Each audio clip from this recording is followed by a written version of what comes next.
சுறுசுறு செய்திகளுடன் உங்கள் தமிழ் நியூஸ். வணக்கம். தமிழ் நியூஸின் இன்றைய செய்திகள். வணக்கம். தமிழ் நியூஸ் சேனலுக்காக செய்தி வாசிப்பவர் உதயகுமார்.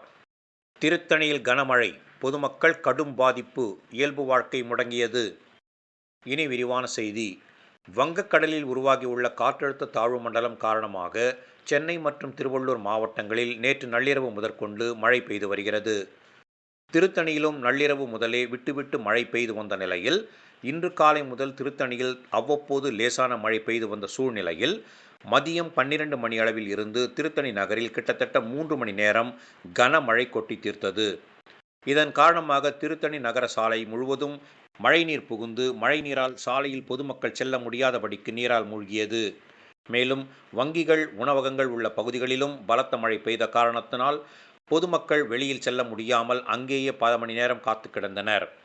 மாப்போசி சாலை பகுதியில் கனமழை பெய்ததால் இருசக்கர வாகன ஓட்டிகள் ரெயின்கோட் அணிந்து கொண்டு சாலையில் வாகனத்தை ஓட்டிச் சென்றனர். இன்று பெய்த கனமழையால் திருத்தணி நகரம் முழுவதும் வெள்ளத்தால் மூழ்கி மோசமாக காட்சியளிக்கிறது. மேலும் பனிமூட்டம் காரணமாக வாகனங்கள் ஒளிவிளக்கை இயக்கியபடி வாகனங்களை ஓட்டிச் சென்றனர்.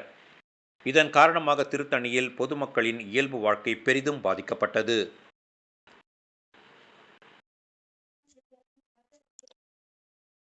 அதேபோல் திருத்தணி 20வது வார்டு பெரியார் நகரிலும் வீடுகளில் மழை நீர் புகுந்தது. இதனால் பொதுமக்கள் மிகவும் அவதிப்பட்டு வருகின்றனர். எனவே நகராட்சி நிர்வாகம் உரிய நடவடிக்கை எடுக்க வேண்டும் என்று பொதுமக்கள் கோரிக்கை வைத்துள்ளனர்.